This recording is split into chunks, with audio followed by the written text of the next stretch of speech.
This episode of What the Tech is brought to you by Molecule. Molecule is reimagining the future of clean air, starting with the air purifier.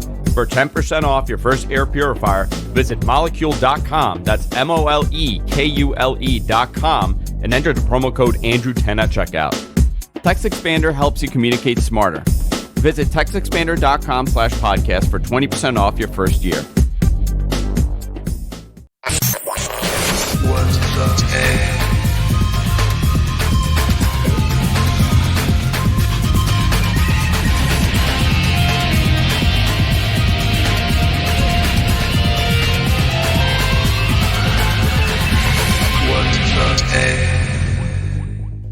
Hey everybody, welcome to What the Tech. I'm Andrew here, and of course I'm joined by Mr. Paul Thurrott. How you doing, Paul? Pretty good. I heard you whisper to yourself, "Oh no, no." Yep. While you were muted, did you fall? What happened? The truth will be revealed. The truth will be revealed. We have a lot to talk about today. Paul has something to show us. I don't know what that something is, but I'm excited to see what it is. I also want to talk about the new MacBook Pro and a whole lot of other things here.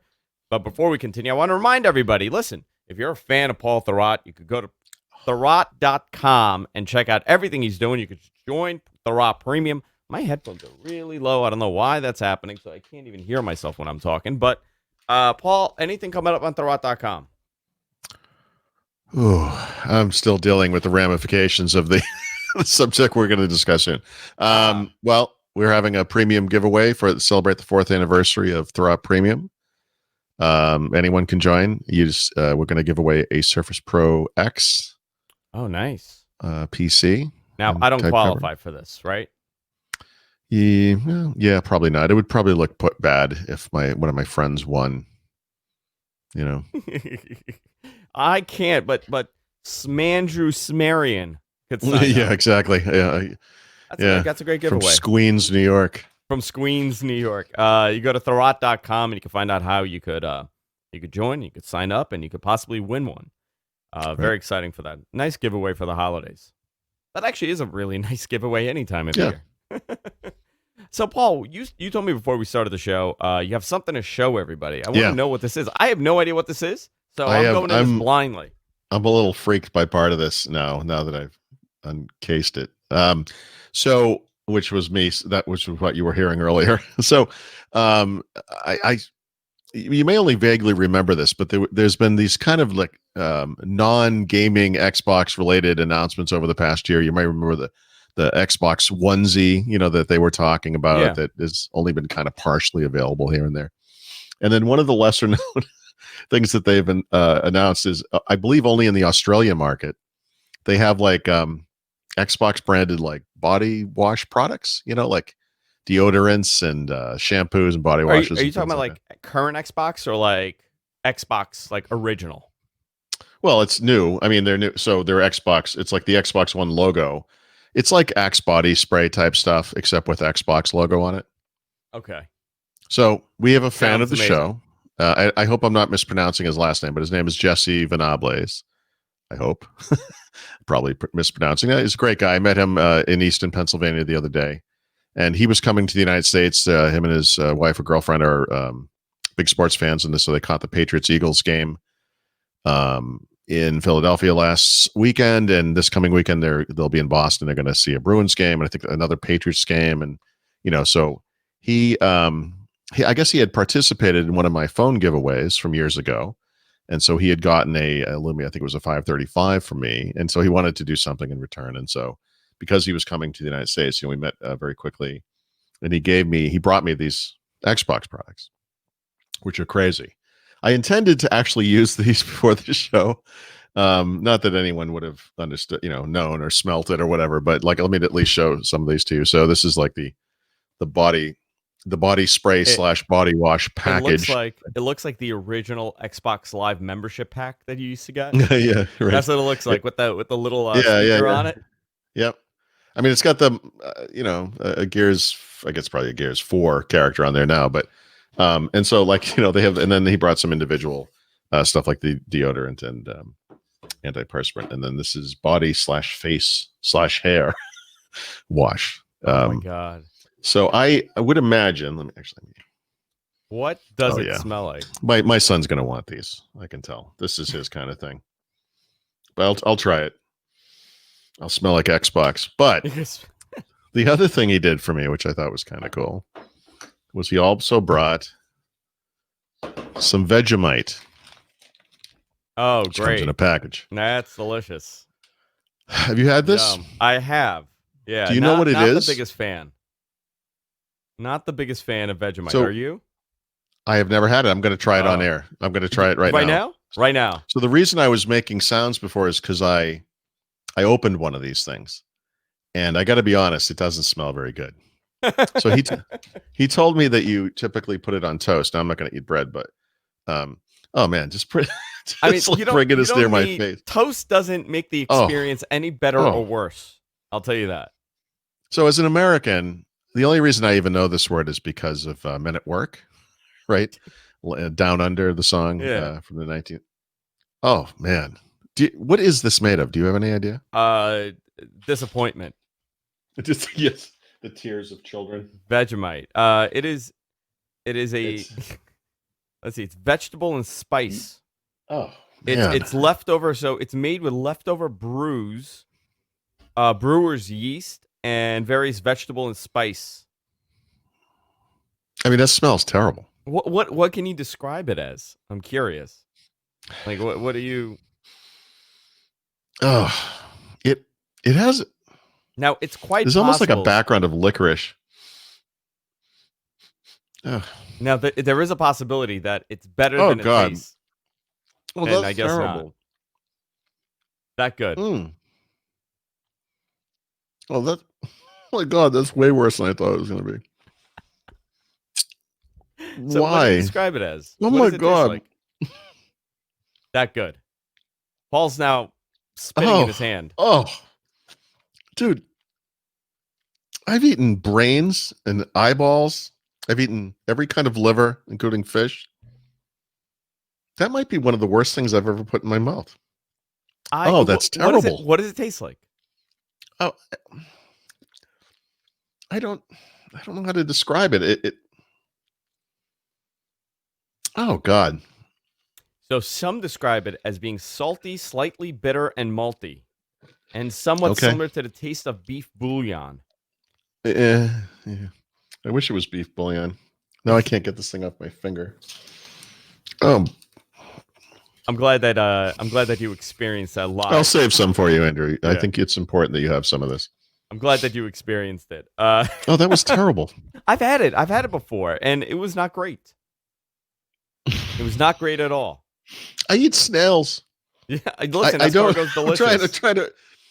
I've eaten. I mean, I eat bone marrow. I don't understand why this is so terrible.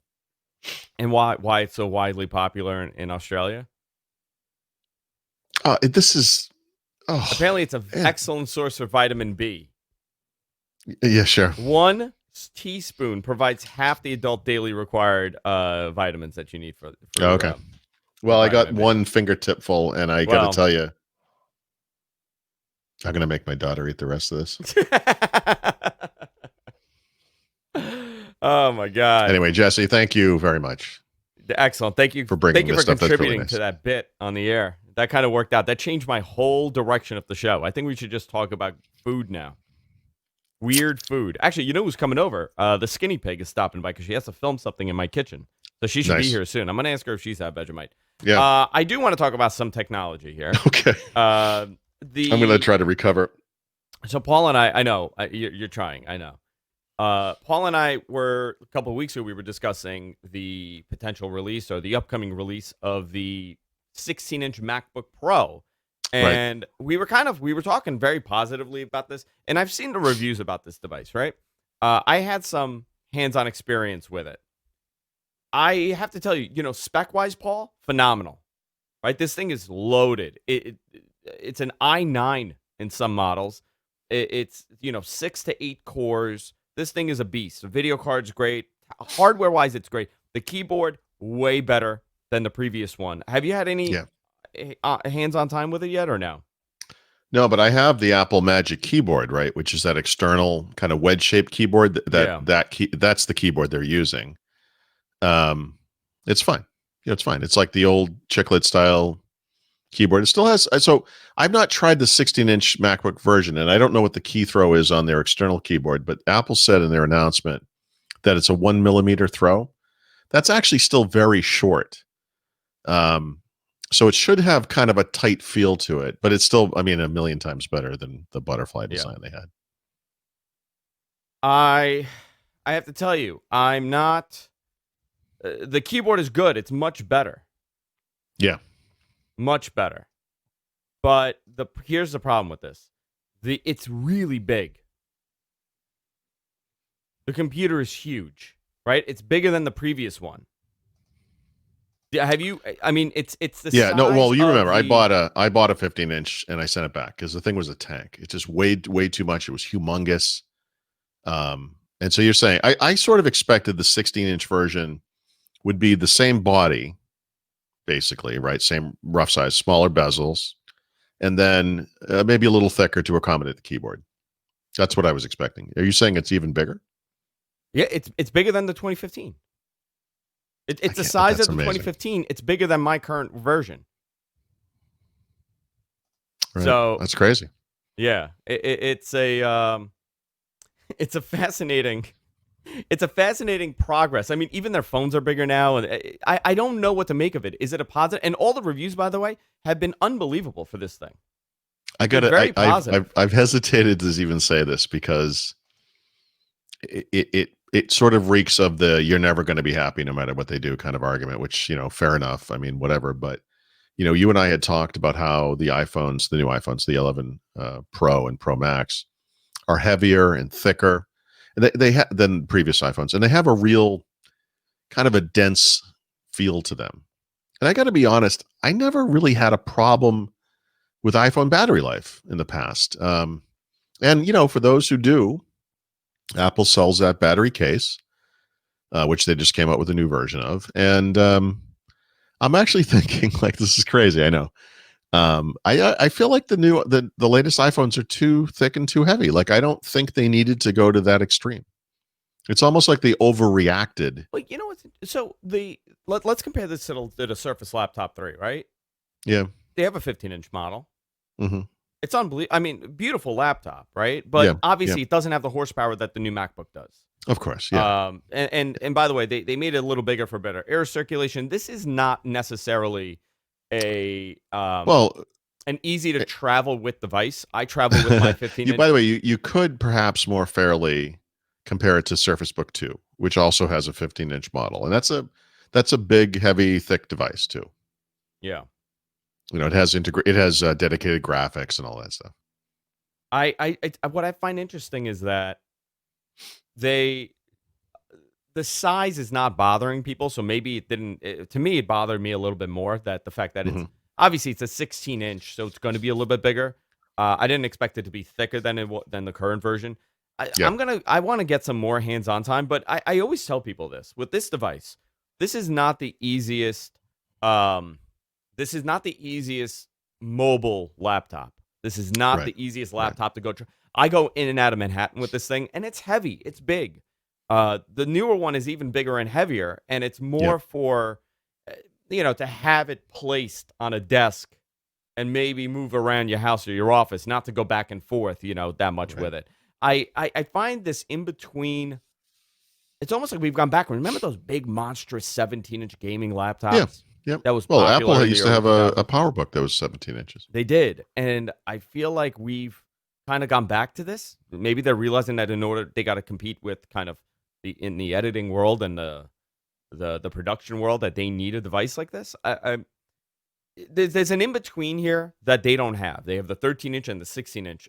That 14-inch that they put out will probably be the one that everybody wants. Yeah, I mean, I was for you today. Well, the problem, of course, is everyone's going to wait on the new keyboard. But if you have to actually take the thing around every day, you want a smaller laptop. Like, you'd probably be better off with a 13-inch.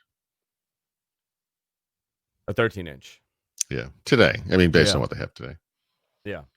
I don't know. I'm curious about it. I use it. I was very surprised how big it was. Like Yeah. they say it's a little bit bigger. Like every interview was like it's Um, a little bit bigger, it's a little bit thicker, but a little bit bigger and thicker than this is tremendous.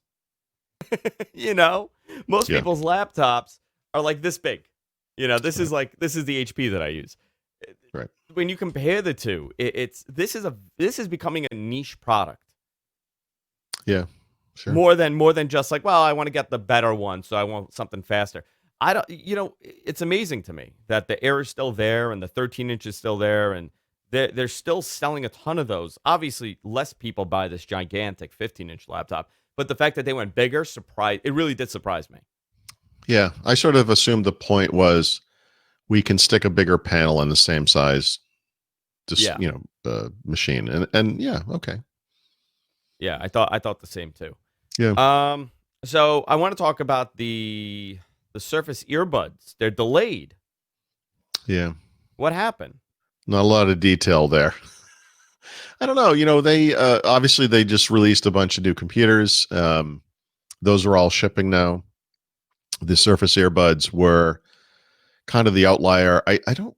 I want to say there was in fact an actual date. I thought it was December something, December 12th or whatever the date was. And obviously they're not going to meet that date, and so they're going to ship it in the spring. They don't have an exact date. I mean, that could be as late as June, so it gives them a bunch of time. And they're going to ship an additional color now. So instead of just gray, you'll be able to choose between that and a white version, which is cool.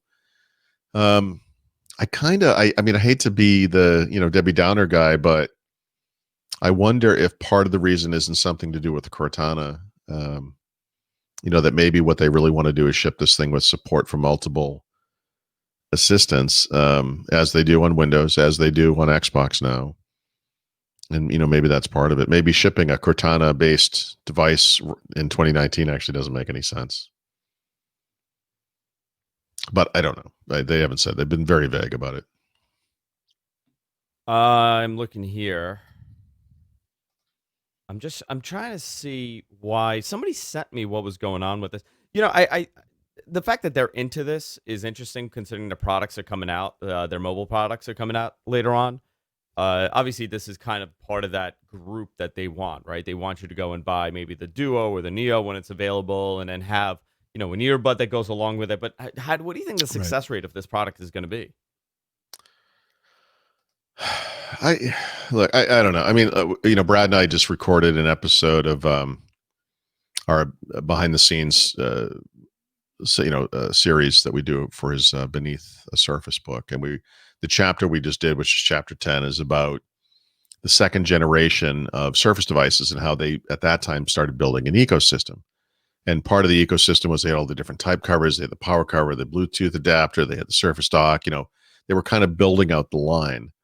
And I feel like where Surface is today is it's a much more complete ecosystem, and that Microsoft feels, I'm not 100% sure this is, super important, but Microsoft feels that having headphones needs to be part of it. I think they should go further with headphones. I think that each of these headphones, they have the big over the ears, and they have they're going to have the in-ear earbuds. Needs to have Xbox branding as well as Surface branding. That should be multiple versions. And they should work across all of that client stuff, and they don't today. In fact, it's kind of goofy that Surface headphones do not work with Xbox. That makes no sense to me. It is, yeah. Yeah. So I don't know. I mean, it's probably a fairly low risk business. It's not like a bet the company move. If the Surface headphones are low sellers and don't work out financially, whatever, it's not going to hurt anything. It's just kind of pads out the line. Like, I'm not against it. It's just, I don't, they're never going to be the next big thing. And unfortunately for Microsoft, I mean, everyone's making these in-ear truly wireless earbuds. Microsoft's are humongous. like they look weird. They look like those kind of African earring things that, like, you blow a hole in your earlobe and put these giant discs in there. They're kind of goofy looking, and I know they support gestures and stuff, but I just think they're kind of overthinking things a little bit here. A little bit. They're expensive. I don't know. I don't have. Oh yeah, I do. So for example, I have these the Samsung Galaxy Buds, right? And so these things are probably about half the size, at least the surface area, of the Surface Buds. The battery life is better. They're $100 less expensive. They work great too. I mean, they're great headphones. It's a tough, if you're actually trying to compete in this market, I'm not even sure they're the market leader. I'm sure Apple is, but they're not truly going to be competitive. It's just the Microsoft offering, I guess. Yeah. Yeah, it seems, I don't know. Talking about expensive. This is what I really want to talk to you about, and we didn't get a chance to do this. I want to get your opinion on the Motorola Razr returning as a foldable Android phone. Yep. I have to tell you, the video of this is really cool, right? Like, you see this thing, it's different. It looks like the old Razr. It flips. It becomes a opposed to flipping like a tablet. It's flipping the other way. It has an aspect ratio of 21:9. It's a 6.2 P OLED display, 2500 milliamp battery. What do you think it is? It's not a high-end Android device. It's a Snapdragon 710. Yeah, that's kind of a mid-level deal. Maybe you could say it's on the higher end of the mid-level, but what do you? I want to get your. I'm so curious what you thought of this. So when this thing was announced, I had literally just been thinking about phones and how I use a phone and how, the truth, like, and I don't know if maybe we had this conversation. I can't remember, but I was talking to somebody about, like, if you actually went into digital well-being on Android or whatever the equivalent is in iOS, and you can kind of see, like, this is how much time you spent in apps. It will tell you which apps. You can look at it like on a daily basis. There's probably like a weekly view, monthly view, whatever it is. Yeah. And you can kind of see what it's like. And I know for me, just know from my own schedule that if I'm home, which I am probably most of the time, I don't use my phone a lot throughout the day. I go to the gym. I listen to podcasts or audiobooks. I use OneNote when I'm at the gym so I can see what the weights are and things I need to do. And those are my two big apps, like, during the week, like, normally. If it's like a night where I'm going out, or if it's a trip or something and I'm out in the world, I will start using social media more often. I'll be on Instagram. I'll use Google Maps. You kind of get the idea. Yeah. And the truth is, like, I feel like I don't know if this is true for everybody, but I don't really use a lot of apps all the time. A lot. What do you? I'm actually trying to use phones less. Okay. So I have taken little steps where I'm not one of those people like who's on their phone and I walk in the polls and stuff like that. But I come back from the gym and I'll swing by Dunkin' Donuts, obviously to get like a dozen donuts because I need that after the gym. No, to get like the iced coffee, like, for example. So I'll leave my phone in the car. Like, I do that kind of thing. I like specifically try not to always be on top of the phone. I feel like it's kind of unhealthy. And I was just thinking, literally, like, right before I saw the Razr, I was like, I wonder if there's some kind of like camera-centric phone that was like basically kind of a mid-level, like kind of like a Google Pixel 3a type phone, but a little better. Where like the apps didn't matter so much. I have like 5 or 6 apps, and then I saw this and I was like, oh my God, what if this became that, right? It's thick enough. It could accommodate a really nice camera. You're not going to do a lot of stuff. I'm not going to sit there and type on the thing. It's like it's not great for that, but you can fold it in half, put it in your pocket. I'm like, this is maybe. And then I saw the price. Well, like, $1,500. I mean, it's $1,500, but essentially, no. What's every other high end? I guess as a high end phone, you're paying $1,000. I guess because the well, I know, but cool factor gives it another premium. An iPhone 11 Pro Max, right, with 256 gigs of storage, right, is probably what, $1,250. When you buy that thing, you are getting the best phone that Apple makes, right? It is the highest end. It's got everything, all the awesome camera features, et cetera, the greatest app collection, blah, blah, blah, whatever. Tons of storage. It's great. You can make an art, whatever you think of, like Pixels or Samsungs or whatever, same thing. You spend about $1,000, you're going to get a real, you're getting their high end phone, whatever it is. $1,500 for like a mid level. Like I it's but the people buying this phone, are they even, if you're interested in this phone, are you really interested in the having, the latest Snapdragon processor, or are you just buying it because it's just a very different design? Yep. So here's the problem. Like, the people who are buying this phone Honestly, I got to be honest. Or honestly, I got to be honest. It's a good sentence, Paul.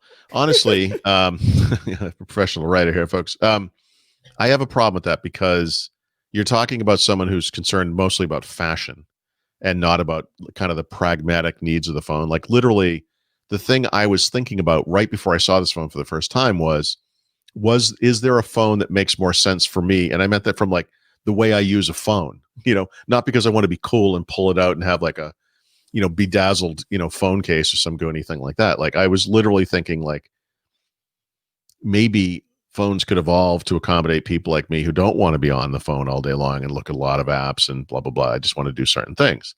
This phone is not that. It's like the exact opposite. Like the type of person who would buy the phone as it is today is not the type of person I really care about.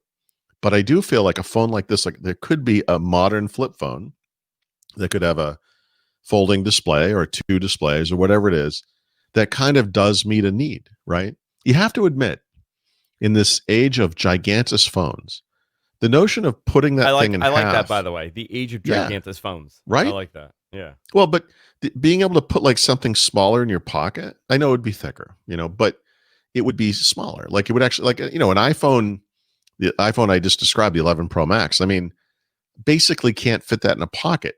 Or I can, but then I can't sit down because, where my legs bend would, it has this gigantic metal glass or whatever slab. So I don't know. Like I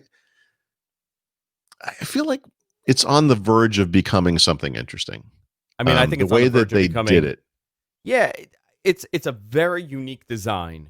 And as far as, creatively putting out a phone that's different than everybody else, they get an A+ for sure. It's too bad it's so expensive. That's all. It's very expensive, and it'll probably continue being expensive with the next generation one. Well, by the way, so what's inside? If you bought a Galaxy Fold today, right? That thing doesn't have a mid-level processor. It doesn't have some piddly amount of RAM. That thing is a high-end phone. Plus, it has a folding screen, right? So, if this thing was a flagship phone from a spec perspective, and it costs $1,500 because that's the price you pay, it's got a folding screen. Like, okay, like that would be fine. But is the camera in that thing awesome? Are the specs awesome? I'm probably not, right? So I'm just hoping they get it there. That's all. We'll see. We'll see how popular it is. We'll see where they kind of take it. Yeah. I listen. I out of all the latest phones, those foldable phones, this was the one that I actually stopped and I said, "Wow, that's pretty cool."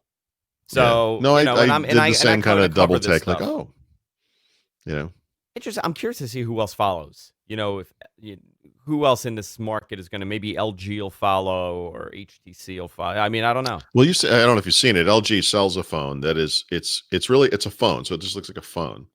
And then there's a case, a folding case, whatever you call it, like a cover. And then there's another screen on the inside of the cover. So when you attach that thing, it knows about the other screen. It becomes a dual screen device. And you can run apps across it, et cetera, et cetera. Now that thing is ludicrously thick. It looks like a thick paperback book or something. But the way the Razr did it, where you kind of, when it's open, it's like a normal phone, and then you fold it in half. It's like, okay, yeah, like I think that's an interesting idea. I think that could float with a lot of people if they do it right. At the LG. Oh, yeah, I see it now. They have a dual folding, the thin Q, right? Is that it? Yeah, it's basically an external display, built into a case. Interesting. Which is, it's a valid way of tackling the problem. What in what universe do you need this? I'm saying that, I'm not saying that to be an ass. I'm actually asking. Who needs this? Yep, nobody.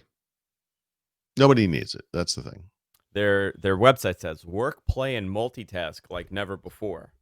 Well, Andrew, as you know, your brain lights up and you use the other 90% that you normally don't use when you have two displays. Like, this is a scientific fact. Is that a Microsoft fact? Is that what Microsoft? Yeah, they said something like that. But kind of paraphrasing it, but I don't know. Like, yeah, but I think the reason the Razr thing is so interesting is because you see the utility of it, right? It's like you're like, okay, wait a minute, like this is actually kind of cool. Like just tacking on an extra screen is like, like I don't know. Yeah, I got to tell you, I listen. I could be wrong. Everybody, I was talking to when I did the show with John Prosser. We were talking about how we use our technology. He was calling me an old man. Everybody uses something differently. So if this scenario works for you, that's great. That's Did phenomenal. you send John the photo I sent you last night? I did not. I got to send it to him, actually. Some guy was wearing a jersey that said Prosser. And, so Prosser is the name of a minor league hockey player here in Lehigh Valley. And we went to the game last night, and there's a guy, Stephanie, I'm like taking a picture down into the crowd, and Stephanie's like, "What are you doing?" I'm like, "Hold on, I got to take a picture of that man." So I texted it to Andrew, and I was like, "Why the F is some guy wearing John Prosser shirt?" Yeah. So I actually want to ask you about the Duo and the Neo, because we covered it, but it's been a couple of weeks since I spoke to you about it. And we've kind of had some time to kind of sit back on this and kind of absorb, some of the information that's out. What's the success rate realistically of this device? I mean, it was announced about 2 months ago. Yeah. At this point, it's coming holiday 2020 for the Neo. What was the release for the Duo? Same thing. I don't They're remember. both Same thing. Both. Okay, same time. This is again, we're getting in the weird thing where everybody's throwing stuff against the wall, including the kitchen sink, and we're seeing what sticks. And it kind of feels like that. But what's the reality that this will be a 4-gen device, at least, where they continue producing it after the first year? Is there long-term commitment to this platform? Right. Well, first of all, it's 2 platforms, right? It is 2 part of the interesting thing there is that the smaller device is running Android, and Microsoft, like Samsung and other companies are making dual folding screen devices, is working with them to make sure that there's stuff built into the next version of Android so that it works as good as it can, et cetera. And then the other one is a Windows-based device, and Microsoft is creating a new version of Windows specifically for dual screen devices, although we know that it is coming to laptop form factor devices in the future as well. So the jury is out, I would say, on these kinds of things. Microsoft obviously sees that all of the companies that make hardware are working on something like this, and that they want to be part of it. The Razr thing is an interesting example, because there are times when you go in this direction where it actually kind of makes some sense, Yeah, and everybody follows at the, Yeah. I mean, look, it sets a trend. Phablet form factor was a trend that the whole industry kind of adopted, and it kind of, we all went down that path. Mini tablets, remember, for a little while were kind of a thing, and now they're kind of not a thing, but they were for a little while.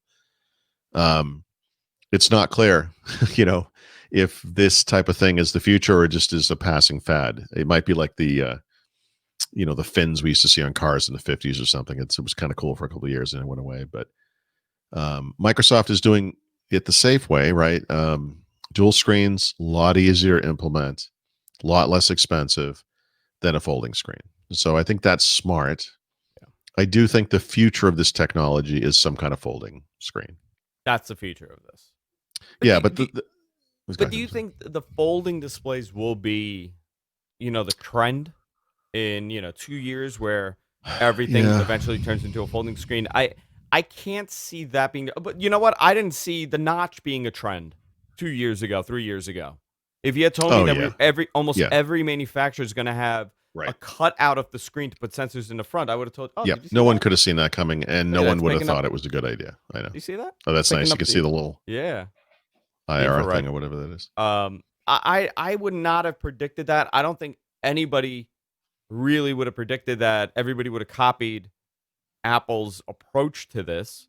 But we've seen crazier things happen. A lot of people swore that touch display typing wouldn't be the future. You would always need a keyboard. For sure. I listen, I was one of those people that said, I don't think I could ever really get anything done by touching the glass. I want a physical keyboard. I was a big BlackBerry fan. I was a Trio fan. But look at us now. Everybody's using it. What's interesting about that is I'm never going to be able to write a book on a glass keyboard, right? There's no way, of course. I mean, it seems obvious.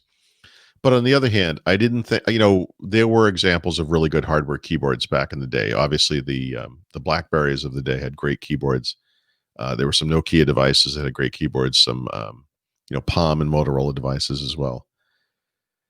And wow, I mean, the glass thing, they were right about that up to a point, and the turning point for me was when I was staying with friends out in the Seattle area, and my friend's wife had one of the first iPads, and she was just typing away on it, and I was like, wow, blown away.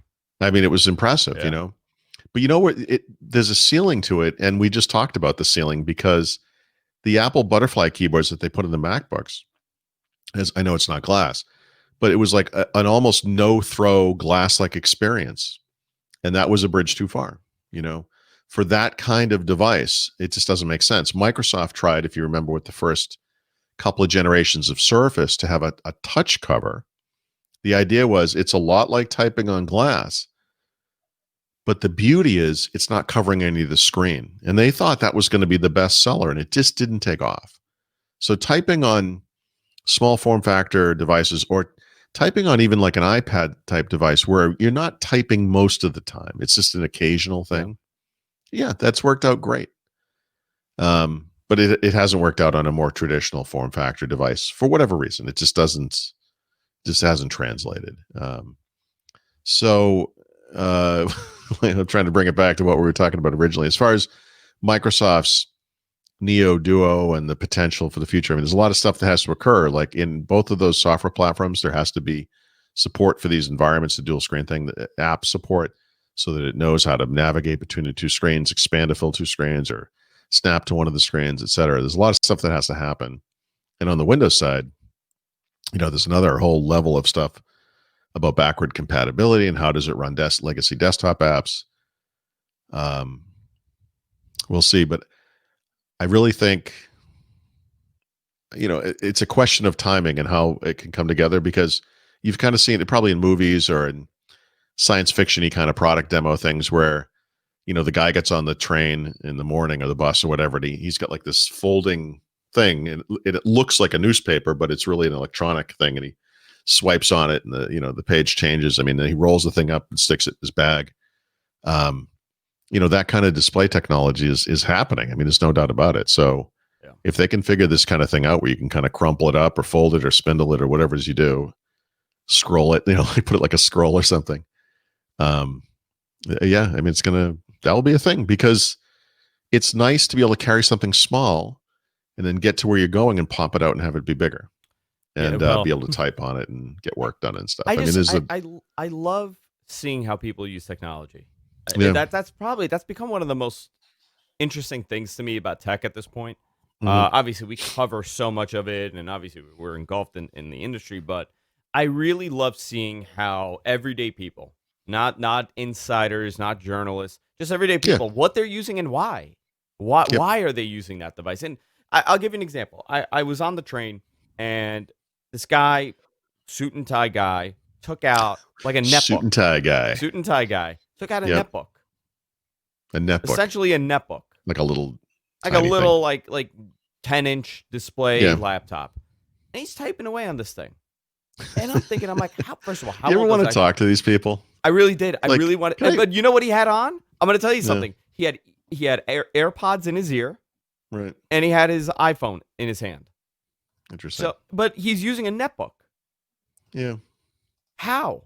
Well, I mean, that fits in my whole theory. I mean, I think most people can do most of what they need to do on a phone, but every once in a while, you need to type.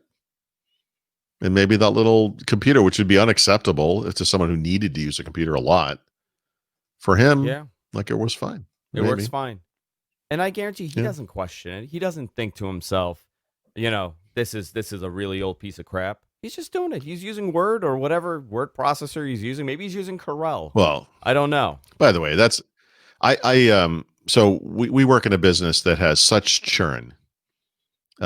This year alone, I've spent over $3,000 on phones, right? Because new phones come out all the time, starting in February with the Samsung stuff, and Google had their midstream refresh with the 3A series, and summer comes, and then we get new iPhones, we get new Pixels. I mean, 2 OnePlus phones came out this year. You're always kind of moving on to the next thing. But if we weren't doing this, right, if we were just normal people, Normal people are not upgrading their phones a lot. They're not upgrading them every 2 years. They're upgrading them every 3 years or 4 years even. One of my friends from Dedham, who I've seen a couple of times recently, bought a first generation Pixel, still uses it. He probably doesn't realize, they probably emailed him, but I mean, I don't think he doesn't really stay abreast of this information, but his phone is no longer supported after this coming month, right? They're not going to send updates to it anymore. And I was asking him about it and he's like, yeah, it works fine. I don't care. It's got giant bezels because it's like the old iPhone design. It's like, the original Pixel, it was kind of a rip off. But the camera's great, still works great. Performance is great for what he needs. It works great. He doesn't care, And I think that's I think I literally envy people like that. I think, you and I and people who do like what we do, I think sometimes you kind of forget there's real money involved here, right? It's not, most people are not going to spend $1,000 every year. No, it's not something that people we're phones, laptops, tablets. I would love. Do we know how many iPad 2s are still being used? Yeah. As far as percentage of iPad usage. I just spent some time looking at iPads because I was trying to figure. Well, it doesn't matter why, but they sell such a weird assortment of iPads now. It's hard to even understand what the hell's going on, right? They have that basic, the 9.7 classic screen size, but there's an iPad Air now that has a 10.2 inch screen and smaller bezels, but it's the same basic size. And then they have 2 versions of the Pro, and then they have a Mini. And it's they all have slightly different processors and slightly different, specs and whatever. And now you can get a keyboard on the normal iPads, and it's what the frick is this? It used to be here's an iPad. This is it. No. There's 18. Now there's 18 of them or something. Yeah.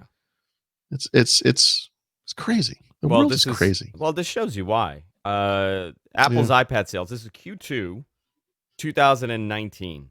It was $4.9 billion in Q2, up from $4 billion a year ago, the same quarter, marking a 22% increase in revenue. Apple in 2018 introduced a new iPad Pro. I mean, this is why they saw growth. Right. Because they have 18 different iPads on the market. Everything from what's the cheapest iPad now? $249? Yeah, I think the basic for education, 9.7 inch, yeah. So you have a $499 option, an iPad Air option, then you have an iPad Pro, and then you have a $329 6th gen option, and then you give the DOE discount or education discount, and you're up to $289. Sure. You know what? That's justifiable. Oh, by the way, Black Friday's coming. So Black Friday's coming. Yeah, and they're gonna sell you're gonna have even more options. Yeah, they're gonna sell a whole crap load of these. It's just market saturation. They were able to do it. And to be honest, they had the best ecosystem. Samsung can't really compete with them on this. I honestly, I was really hopeful that Google would have had a successful competitor to the iPad, considering they have an ecosystem and they have the platform to do it. And you saw it wasn't worth it for them for the Nexus line. Now they have the Pixel line, and it's very expensive devices. You're not getting cheap $329, options top to bottom. Maybe Microsoft. This is one of a growing collection of markets in which other companies either can't or just don't even bother trying to compete anymore.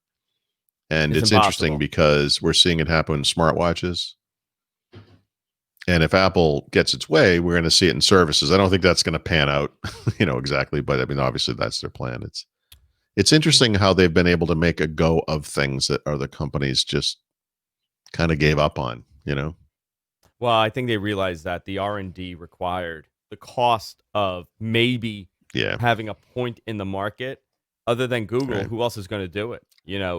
I'll give you a great example. If somebody was going to do it, what was the discussion around Microsoft having a competitive tablet that wasn't Windows? Why wouldn't they do this? I mean, I'm not saying right now, obviously, right? I'm talking about in the iPad 2 era where it was just a total blockbuster. How did Microsoft not think to themselves, well, we could do this? I'm sure that they did, but the problem I have with Microsoft these days is that they kind of came out publicly and said, look, we missed that wave, the mobile wave, we just were not competitive. Which, I give them credit for just kind of admitting that. But then they said, well, but we're going to make sure we don't miss the next wave. Well, you are missing the next wave. The next wave is occurring right now. It's called ambient computing, and you're not even slightly a player in that market. Like they've just I feel like they're not gonna ever be competitive in that kind of stuff. Like I don't, maybe that's not their role anymore. I think their position as a platform maker is basically over. Even though obviously they have platforms. I mean, Office is a platform, et cetera, but the kind of traditional OS platform,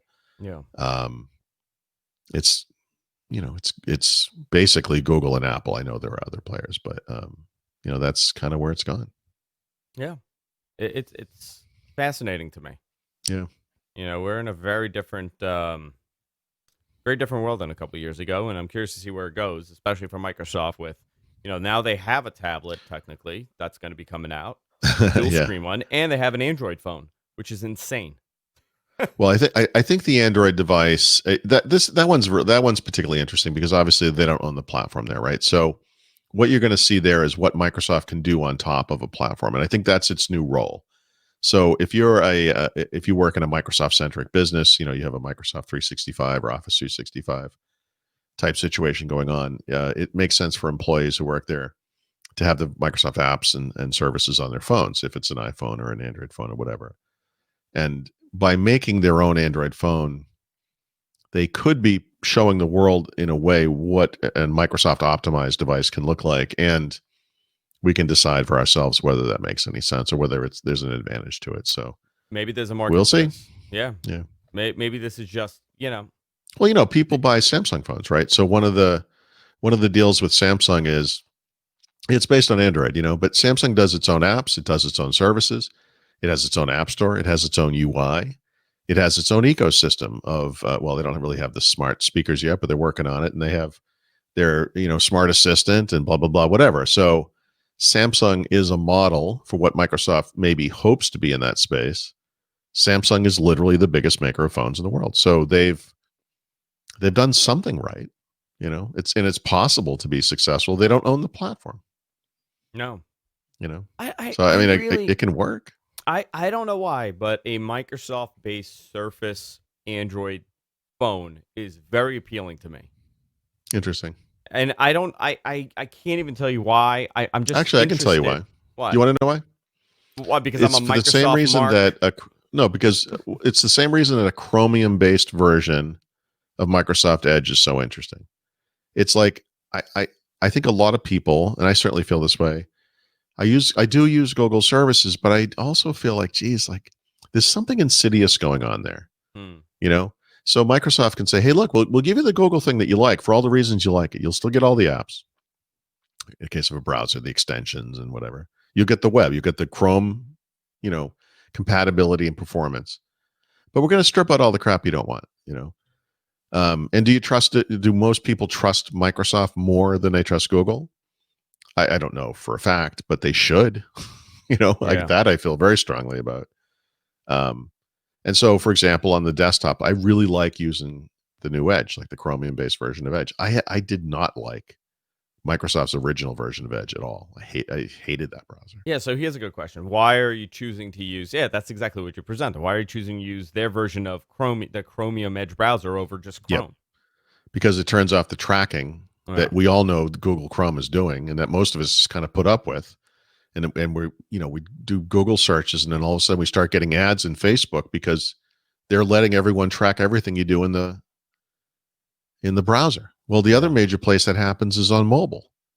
If Microsoft can do to mobile what they did to the browser, we might actually solve this problem and do it in a way that doesn't take away all the stuff we do like about the Google platform.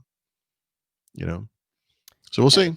Yeah. I mean, listen, they're perfectly capable of figuring out something. I'm interested to see what goes on with it. Yeah, very much so. Paul, let's wrap it up. A quick episode of What the Tech today. Next week, are we good for Tuesday to record? Yes. Excellent. Yeah, I don't think there's anything weird. So we'll record on Tuesday next week. We're not doing a bonus show today because our schedule is tight, and Paul has to get out of here, and so do I.